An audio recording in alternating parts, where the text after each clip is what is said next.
tatanungin ko lang yung sa hearing. Invited na po ba sa next hearing si former Congressman Saldico and former House Speaker Martin Romualdez? Although yung kay former Speaker, although we will invite him through Speaker Bogie D, wala naman talagang direct na pag-implicate sa kanya except yung statement ni Gutesa, but we'll give him the opportunity to respond. But again, observing in the observance of interparliamentary courtesy, kukors namin invitation sa kanya through the Speaker. Yung kay Congressman, ex-Congressman Saldico, will send the invitation doon sa kanyang established na residence.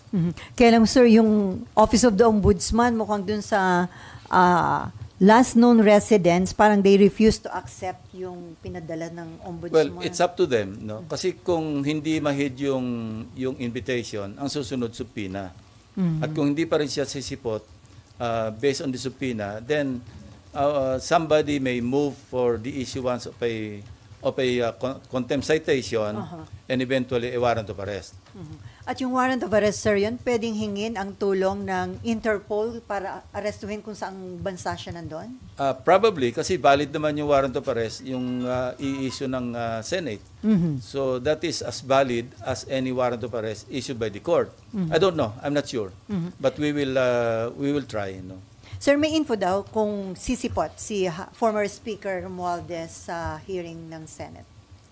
May advance info kayo, sir? Wala. Iniintay ko yung feedback niya or feedback ni Speaker D. At saka dating Speaker Romualdez din kay SP Soto. Kasi nakipag-coordinate lang ako sa office ni Senate President or kay Senate President himself. Sabi niya mukhang magkakausap yata sila this week. So sabi ko, pakitanong mo lang sa kanya kung gusto niya magkaroon ng opportunity because this happened before. Ako yung chairman ng public order na mention yung pangalan ni Congressman Veloso, di ba?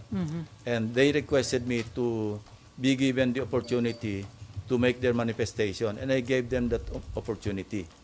So if you remember, yung mga naandito previous Congress na yon, di ba pinagsalita namin si Congressman Veloso, si Ching Veloso. So pwede niyang gawin yun, ano?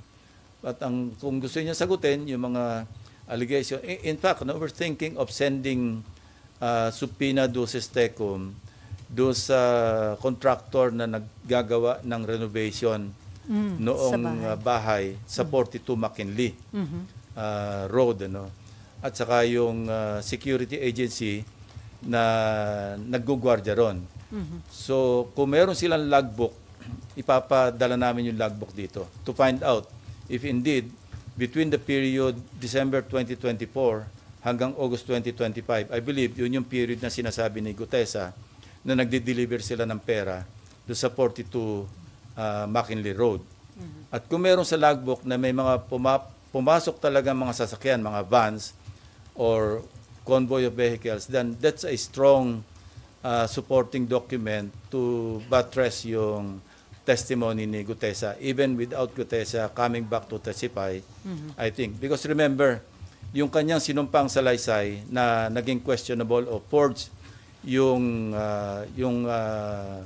notaryo, that's invalid as far as yung kanyang sinumpang salaysay kung gagamitin ito sa other sa prosecution. But as far as the Blue Ribbon, yung kanyang sinumpang salaysay as read doon sa kanyang sinumpang salaysay na written, valid yun because he was administered this oath and ang presumption is totoo lahat yung sinabi niya sa Blue Ribbon hearing noong September 25. So sir, hindi applicable kay former Speaker Romualdez yung pwedeng gawin kay Saldico na kapag hindi humarap, i-issue ng subpoena, kapag hindi pa rin humarap, ay siya, congressman siya. So hanggang invitation lang ang pwedeng gawin yes, ng Senate. Through the Speaker. Sabi ko nga, interparliamentary courtesy. And by the way, I'd like to clarify, yung interparliamentary courtesy, ito'y binibigay do sa institution, hindi sa tao. Kaya nga interparliamentary courtesy kasi courtesy ng Senado sa lower house and vice versa. Anyway, okay. Amor? Marlon? RG? Ako si Camille. Nahin natin, Amar. Opo. Sir, balikan ko lang po kay Guteza. Are you bothered by his disappearance? And ano po yung current efforts right now to locate him? Well, obviously, sincere yung efforts to locate him. Ano? Kasi he has to clarify Yung kung meron siyang maidadagdag, idagdag niya. No? So, importante yung kanyang presence kung meron siyang maidadagdag pa sa kanyang nauna ng pinahayag. No? At saka concerned din kasi hindi na natin alam kung ano nangyari sa kanya. No? May mga claim na nasa marine compound, hindi naman pala. May mga... At saka parang gusto ko rin malaman sa kanya, sino ba talaga yung naggawa ng affidavit mo? Kasi nakita ko yung interview ni dating Congressman Mike Defensor, katulong sila Sinasabi niya na they helped Gutesa draft his affidavit.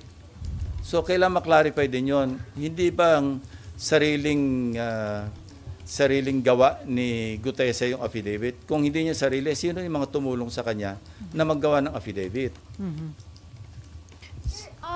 Ano po yung basa or tingin nyo, analysis nyo dun sa situation? Is he hiding or meron po bang nagtatago sa kanya? Hindi ko alam. Yung guess mo is as good as mine. Ano? Kasi wala nga nakakalam, tahimik na tahimik. Alam nyo, ganito lang yan. Ano? Kung ang hangad mo, mag-prosecute talaga, makapagpa-convict talaga, dapat hindi siya nawawala. Kasi ang pwede lang mag-prosecute sa kanya, DOJ or Ombudsman. Hindi siya mahanap ng DOJ. Hindi siya mahanap ng Ombudsman. Kung ang intention mo, magpropaganda lang, diyan ka sa Blue Ribbon at mawala ka na. Kasi yun lang Sa ngayon, di ba, nagkaroon ng isipan sa mga kababayan natin na siya lang ang nakapag-implicate kay Speaker Romualdez. Although kay Congressman Saldico, hindi lang siya, ang dami pang ibang nag-implicate sa kanya, nauna na. Pero ang importante rito, in-implicate niya si dating Speaker Romualdez at nag-iisa siya nakapag-implicate. Pagkatapos nawala siya. So kung ang hangarin mo is talagang logical conclusion, which is to prosecute and convict former Speaker Romualdez, dapat nandito siya. Hindi man sa Blue Ribbon, kung inisip niyang hindi siya makapagtiwala sa Blue Ribbon, humarap man lang siya sa DOJ, humarap man lang siya sa Ombudsman. Kung yun ang hangarin. So now, anong isipin natin? Bakit Blue Ribbon lang at pagkatapos ng isang pagsipot, nawala ka na? So sir, hindi niyo ba tatanungin si Mike Defensor considering na siya ang nagbigay kay Marcoleta? Yun nga, papadala namin yung subpoena through the office of Senator Marcoleta. No? And yung sinasabi niya na iniispayan ko siya, hindi yun ang dahilan. Gusto ko lang makita, kaya pinareview ko yun, para makita ko, baka sakaling may nakakakilala o makikilala natin yung kasabay niyan dumating. So incidental na lamang yon na sinalubong pala siya ng staff ni Senator Marcoleta, dinala sa opisina niya, nag-stay for a while, tapos nanood ng hearing doon sa gallery hanggang sa tinawag siya, 10:27 I think. But he stayed there. He arrived at around 8:27. At saka yung CCTV, this is a public place, yung Senado. Huwag tayong magtaka, alam na natin na merong CCTV dyan. Kayo mismo na mamonitor nyo kami pag dumarating na kami, di ba? Kaya minsan nakaabang na kayo sa second floor. So this is an open area. No?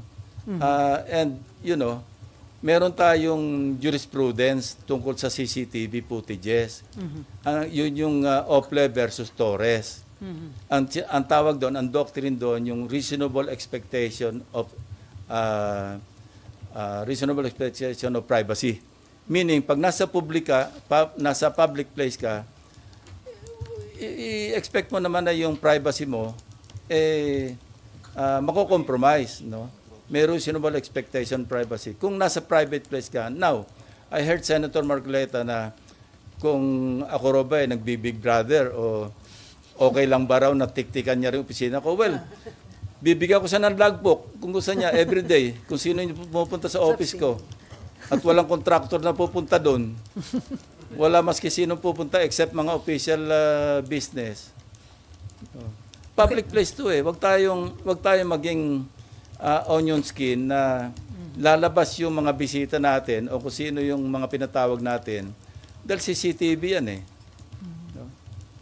Okay, last question, Opo. Amar. Sir, mag-a-apply po ba dun kay Guteza yung pag hindi po siya sumipot after the subpoena ay warrant of arrest yung next? Meron na siyang problema sa prosecution service ng DOJ. Why? Because meron ng resolution yung RTC, Executive Judge ng Manila, na nagre-recommend na siya sumailalim sa preliminary investigation for falsification of documents. So, let's leave it at that. Now, hindi naman siya, ibig sabihin, pumunta siya rito on his own volition. Para gipitin pa siya na i-issue siya ng subpoena and then warrant of arrest, papa-contempt, I don't want to go there.